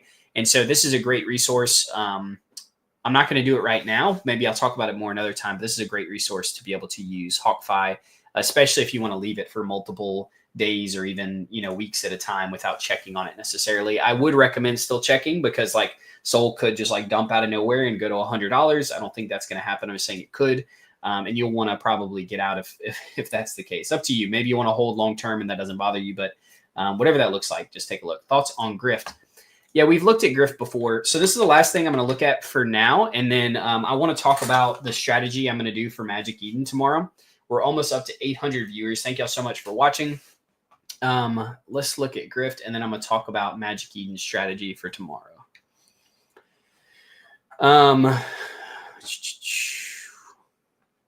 Yeah, so it looks like it's in a little bit of a downtrend. The volume's a little low. You could DLMM it if there's not a lot of competition, but the volume's a little low for what I would want to do.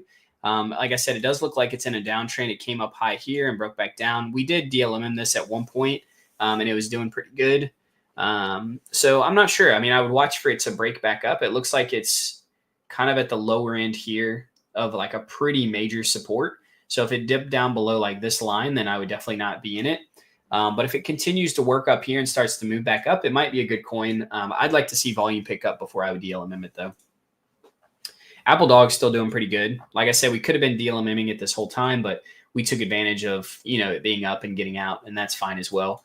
Obviously, we would have kept doing it like this long. We'd probably be up another 5% at this point. Let me see here. Yeah, jail is broken back up a little bit, which is good. Alchemy's down. So Alchemy broke down below this support here. Sorry, I'm just checking a few things, guys. The next support is here at 85. Yeah, we're not DLMMing this. We're just holding some. And because of that, I'm just going to keep holding. I think that it does well long term. I really like ALK. So we're just going to keep watching it and holding. Fartcoin looks like it's moving up, which is good. And Cerebro still down a little bit, well within our range of where we want to be, though. So we're good there. So we'll keep watching. So let's talk about Magic Eden on my X account, Twitter, whatever you want to call it.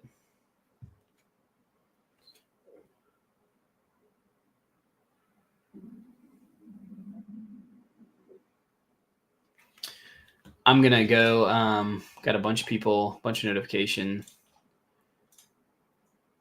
Post is doing pretty good here. So yeah, so this is where I talk about it. So I'm just going to use this as a reference as I go through it. If you have any questions about what I'm talking about, please let me know. And so I'll answer a few of these real quick. So Bronson said, what volume range do you look out for a mid cap? I like to see 500K or more on the 1 hour, preferably $1 million. Is there a tool to know once volume starts pouring into a token? Yeah, like any sort of DEX or anything, like I'll just do it on this DEX screener.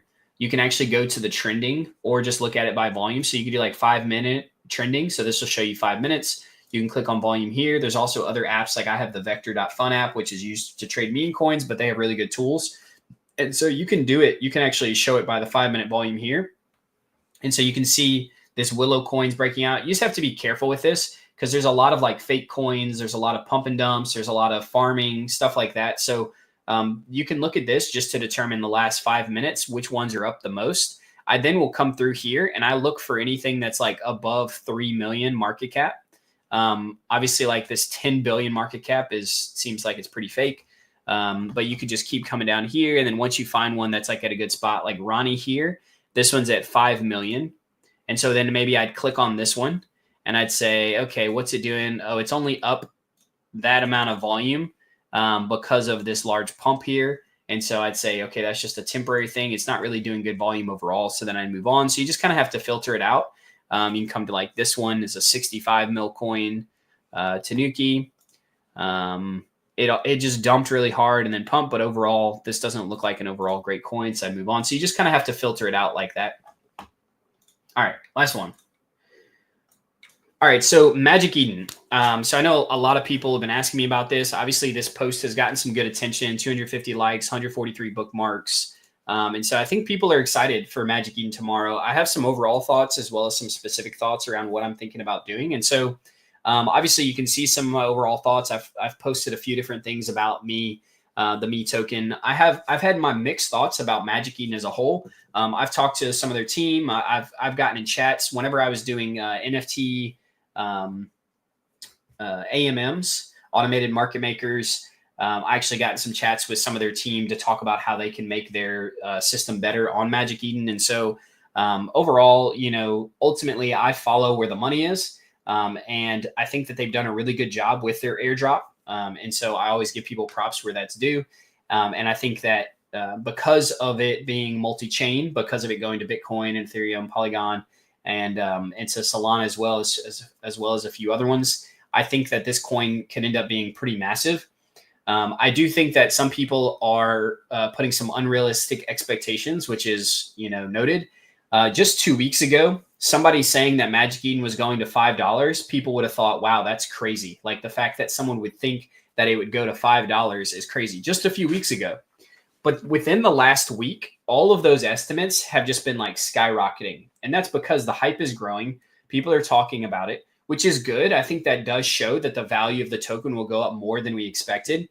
But some people are saying it's going to like go to like 20, 30, $50, $69, things like that, which I think like, is it possible that happens? Yes, we do see coins just shoot up astronomically higher than what we expected.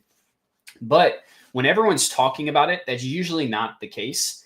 I think a more realistic view is to look at, okay, what is Magic Eden going to launch it at based on their history, based on what other people have done? What are they going to launch at? And then where is it going to go from there? And so my strategy will change depending on where they launch at. So for instance, I'm getting an allocation of me. I'm getting airdropped that. If the price of Magic Eden starts at $2 or less, which I think it will start at $2 to $2.50 personally, could be a little more, a little less. But if it starts less than $2, I'm pretty much not selling any of my allocation. And I'll probably buy a decent amount below that $2 mark. I'll then plan to hold on to some of it for it to take advantage of the value of it going up. But I'll probably take a good chunk of that in DLMM as well. Even if you're not getting an airdrop, I would say if it goes below that amount, whatever you feel like is a good time to buy, I would buy some of the token to DLMM spot or set up a one-sided pool like we talked before, a one-sided soul pool. So as the price of me dips, maybe right when it launches, there's a bunch of people selling their allocations. And so it dips that would be a good time to set up a one-sided pool. You'll earn a ton of fees along the way.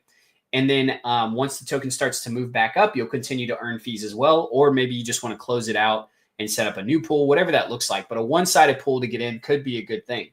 Now, of course, if it just immediately launches and it'll overperform like grass did, which I know some of you are asking in the comments about, and it just goes up from there, then you may end up just needing to buy wherever it launches at. It may not come down. You may not be able to set up a one-sided sold pool. So for me, it depends on what it does. I think it launches personally. I could be wrong. I think it launches between $2 and $2.50. When I say launches, what that means is that's what the Magic Eden team, the ME token team, is going to set it at. So they're going to set it at, I think, $2 to $2.50. Historically, people have put their token around half, at least less than what pre-market said, but usually close to half of what pre-market said. And this, in my opinion, is a smart thing to do. Because if I'm launching a coin and the pre-market says $5, so I say, okay, I'm going to launch it at $5. First of all, they don't benefit from launching it at $5. They're not going to earn any more money launching it at $5. They're going to earn money based on the volume. They're going to earn money based on their allocations after a year from now, based on what the value is. So for them, they want people to be happy and they want people to have a good feeling about the drop. And so if I was them, and this is what I think they'll do, they'll end up launching it lower than the pre-market. So if pre-market saying $4, $5, $6, they're going to end up launching it at $2 or $3 or somewhere in between that. And then because of that, people will speculate based on pre-market that the value will go up. So a lot of people will buy it and it'll go up in value. If I'm getting an airdrop and it doubles the first day from $2.50 to $5, I should be happy, right? And so my opinion, it's better to launch it lower and have it go up than for them to launch it at $5 or $6 and then have a bunch of people sell. Because I guarantee you, if it launches at $5 or $6, it's going to drop all the way down to $2 or $3 anyway before it ends up working its way back up, in my opinion.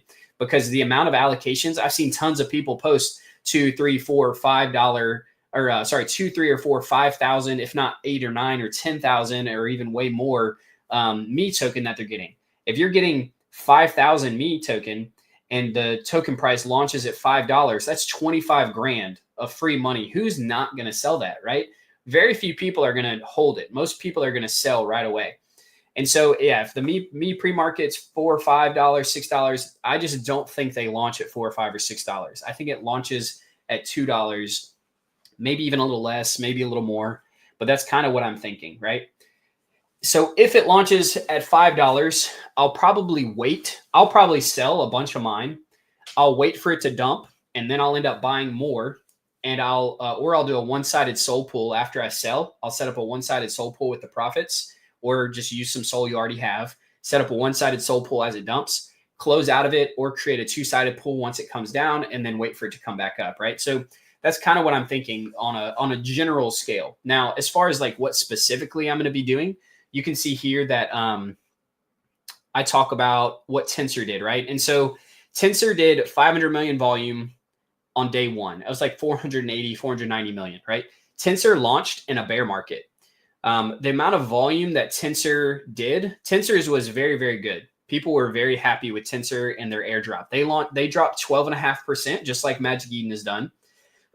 Except they actually had more allocation towards the LP and towards community and stuff that launched day one compared to what Magic Eden will have. So Tensor launched with more tokens out of the gate, and they did really well.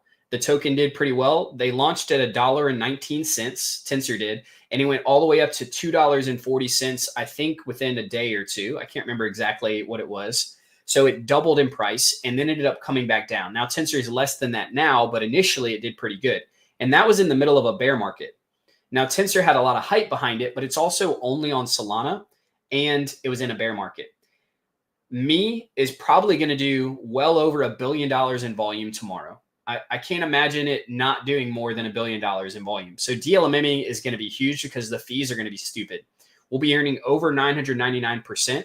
And if we can do that for hours, like 3 hours, 6 hours, 10 hours, even if we're able to do that for a full day, like the amount of money we'll make, like you could probably take $1,000 to $10,000 in a day, depending again on the price movement of how it's moving. But I think it's realistic that like there's a lot of money to be made tomorrow. Now you could lose a lot of money as well if you buy into the token way too high and it just ends up going down and down and down, you'll make a lot on fees, which will probably offset that, especially because the fees are going to be so high. So I still think it's worth it to try to do that.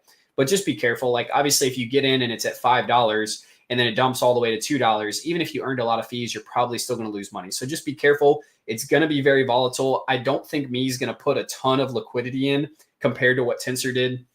So if the sentiment is to go down, it's going to go down harder because there's not as much liquidity. If the sentiment's going to go up, I think it's going to pump way more. So it could be a good thing.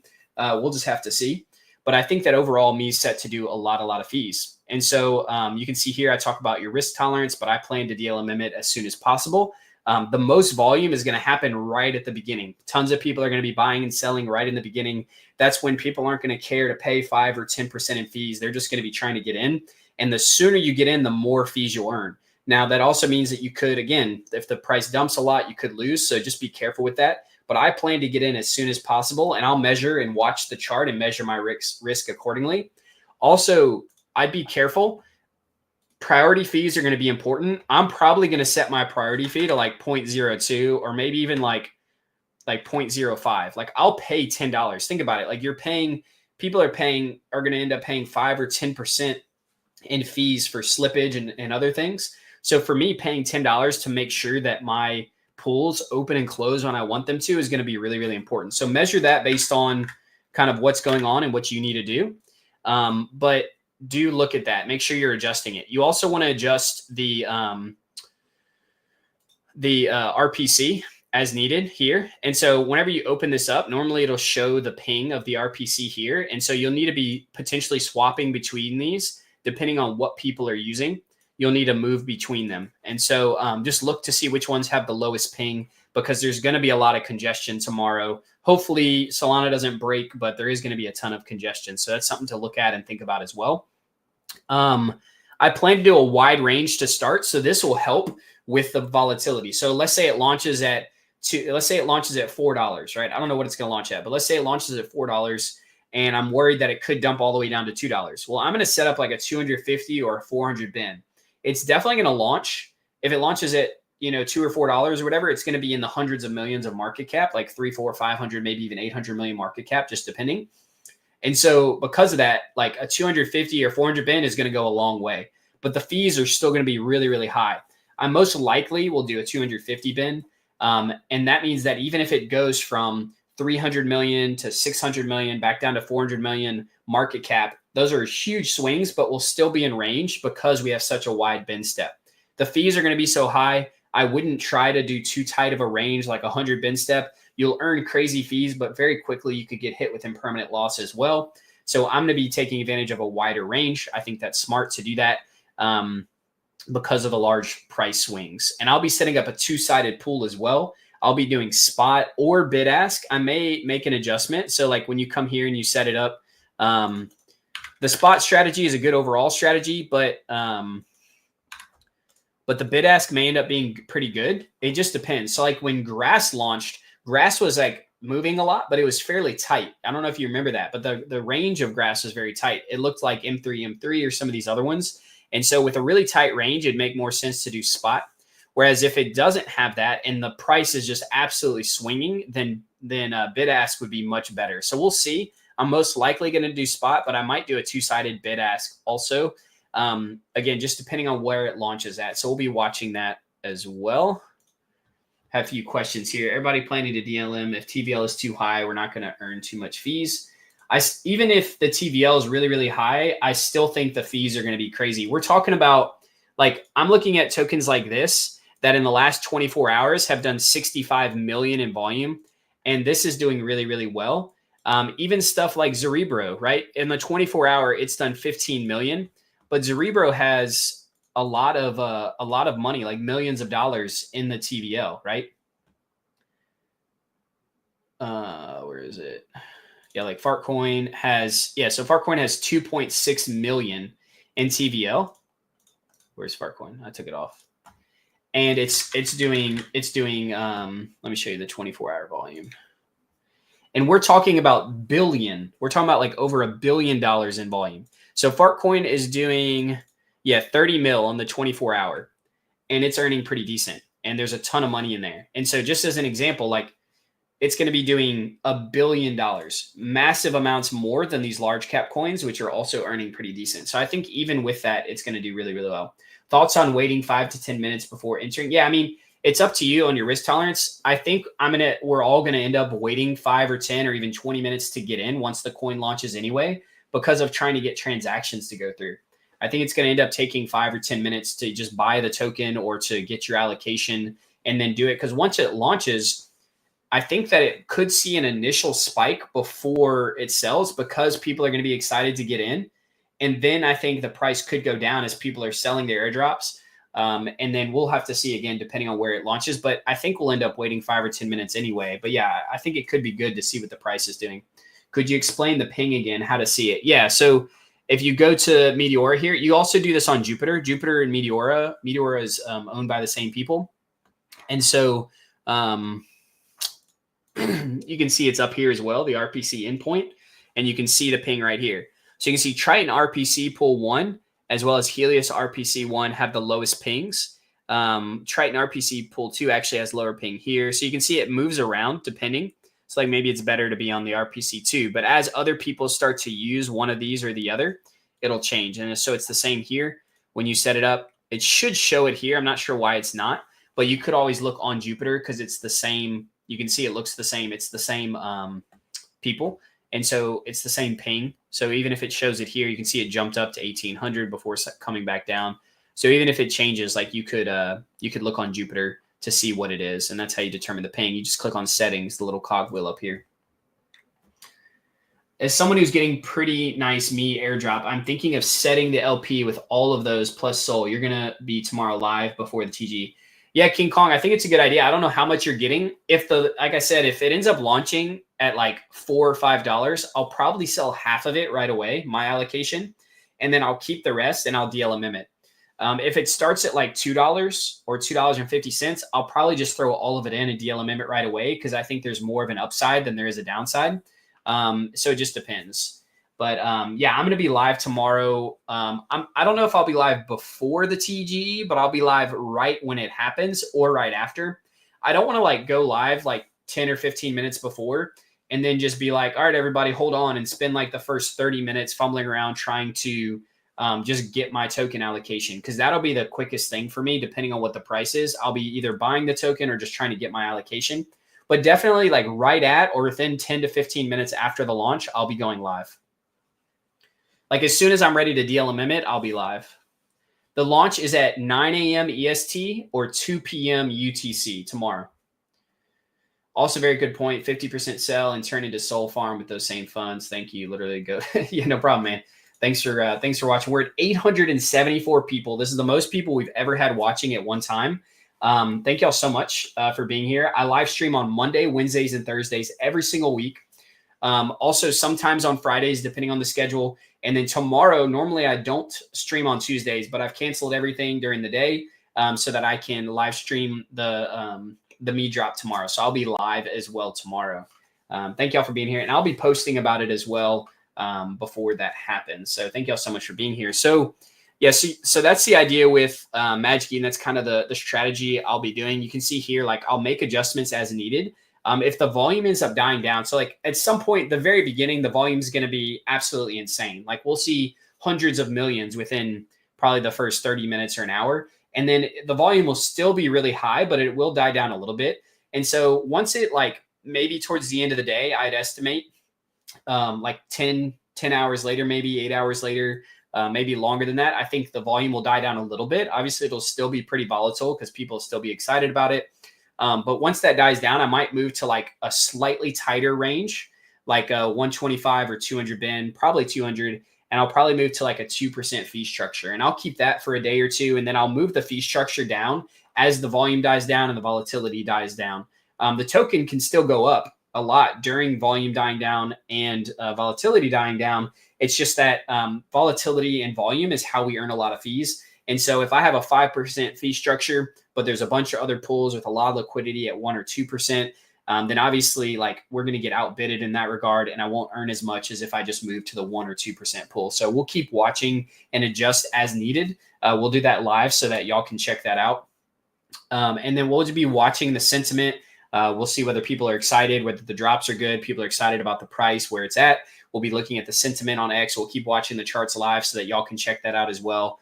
But yeah, I'm really excited. I mean, less than 24 hours from now, we'll be live talking about Magic Eden. This is going to be one of the biggest drops I think we've ever seen on Solana.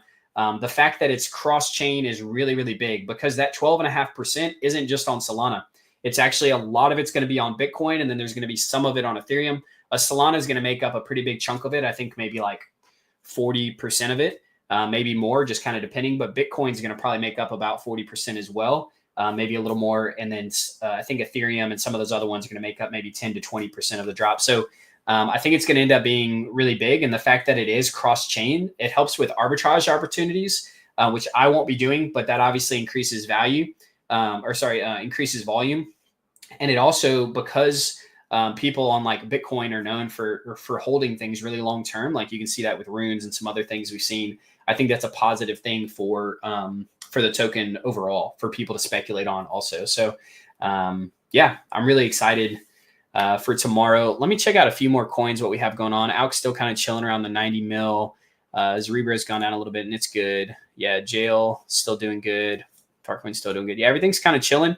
Honestly, Apple's a little bit sideways. So let me explain the last thing I'll do before I hop off. I'm going to end up getting off in about 10 minutes. If anybody has any other questions, please drop them here. We're up to 900 viewers. Thank y'all again so much for being here. Before we get off, I'll probably, maybe I'll stay on about 15 more minutes. I want to do some more things with some pulls, but I wanted to talk about my strategy for the end of today. So as you can see, like Solana dipped a lot today. I didn't think it was going to happen this early. But Solana dipped a lot. And so I'll be positioning myself based on what Solana does. It looks like it might continue to dip. Let me look at previous resistances here. It did break below some of the resistances that I had it at. So it could continue to fall. Let's see. So the next one is here. So at 220 or supports, I mean. So it looks like it's testing around this 223, could drop to 220. So obviously it's taking a big spike. I think people are preparing for me. So people are selling a lot of their coins. They're selling their Solana, stuff like that. They're basically trying to prepare, capture all the profits, capture everything they can to then be able to buy Magic Eden tomorrow. So I think it's normal right before a big token drop to see a lot of coins dip. I kind of expected to stream this morning, and then some point this afternoon, my time was where I would start scaling back and like selling a lot of my stuff. But I might need to do it a little bit sooner, just kind of depending. Like even if some of my stuff is like down a little bit in losses, like that's okay. Fartcoin's actually been doing pretty good, but I want to scale. And so even stuff that I'm looking to hold long term, I'll probably end up selling most of it. And I'll do that because I'm preparing for tomorrow, because I want to have my liquidity available, and because I think stuff could dip a little more before that happens. After me drops, I think, or either right before me drops or right after, sometime around then, I think we'll see the price of everything start to pick up. We'll see a lot of people rotate their profits from Magic Eden into Solana, as well as into other coins. And so I think at the drop, or even before, people might start anticipating that. I think we'll see everything pick back up. Definitely later on in the day, we'll see that as people rotate a lot of their profits in. I also think like I probably won't be DLMMing anything but Magic Eden. There might be a few like random things that pop up that do well. But for the most part, that's going to be my focus because it is such a large drop. So I'll be preparing kind of all of my money, getting it ready to be able to buy in and be prepared for tomorrow. I think other people are doing that as well. So expect the market to kind of continue to stay down or even go down a little bit more from where it already is. How to buy your token. Yeah, so I have the Croak token. It is down a lot. Like we were up all the way to 4 million. It's a meme coin. So just know like it is just a meme coin, but it's called Croak. It's a lot of fun. I dreamed it up one day because I was like, the idea of like, you know, you're not supposed to sleep, lock yourself in your room, you know, things like that were like, you know, I loved that idea. I thought it was really fun. And so I looked up like what animal doesn't sleep. And bullfrogs don't sleep. Actually, they rest with their eyes closed, but they don't fully ever go to sleep, which is kind of crazy. They just chill with their eyes closed. And so I thought it was cool to create this guy that doesn't sleep and he trades. And so I've kind of connected myself to him now because the price of it went down. There's a lot of speculation, stuff like that. People sold. We're now at a point now where I'm like, all right, the loyal holders are there. We're excited to kind of build from here. And so I'm doing this like $2,000 roughly challenge all the way to 100K. And when we hit 100K, I'll take profits after that and start rolling them into Croak. and to burn the token as well. So if you're interested in it, again, it is just a meme coin. There's no value behind it outside of it being a meme coin. And so please don't speculate on anything else. Not financial advice. I'm not recommending you buy it. It's up to you whether you want to or not. But you can check out my Twitter, and I've posted and retweeted and talked about it. And you can find the address to buy it there. You just go over to the Croak account. You can find it there. We're also on Twitter trying to grow that as well. So yeah, I didn't plan on shilling my coin, but you asked me about it, so might as well. But yeah, I think that's it for now. I am going to get off shortly. Let me see about yeah, a lot of this stuff, like I said, is moving down. And so what I'll probably end up doing is closing out a lot of this. Some of it's up right now. Like I think like Fartcoin's actually doing really well. It's up. Buy Croak, big Croak holder. Glad to hear it, man. Yeah, so we're about break even on here. We've earned a little bit. We had rolled our profit into this earlier, but I'm gonna close out a lot of this, and I'm just gonna rotate it all. Honestly, if I think Solana might start coming back up a little bit from this dip, I might roll it into Solana. So I'll keep watching this. But if I think this is going to end up dipping any lower, then I'll just transfer it all to USDC and prepare for Magic Eden tomorrow. I probably won't be DLMMing a lot today. If I see a few coins that start to break out, I'll definitely buy a small amount of them for a little while, and then I might just transfer the profits I take back into like Sol or USDC to prepare for tomorrow. So yeah. We ended up hitting over 900 people watching between YouTube and Twitter. Again, this is the most we've ever had. So thank y'all so much. We'll be live tomorrow at around 9 a.m. EST or 2 p.m. UTC to go live. DLMMing Magic Eden. You could be watching us, hang out together, get the good vibes going. I'm really excited. I think it's going to do really, really well. And so I see y'all there. I'll make a tweet about it whenever I do go live, just so y'all know. You can have notifications on to be ready to jump into that. And thank y'all again. Obviously, have a lot of fun doing these. Even after Magic Eden tomorrow, we're going to continue to do our live streams. We'll continue DLMMing Magic Eden. We'll continue to DLMM a lot of these other coins and stay on top of the market all the way through the holidays. And yeah, from there. So thank y'all again so much. And I hope y'all have a great rest of your day.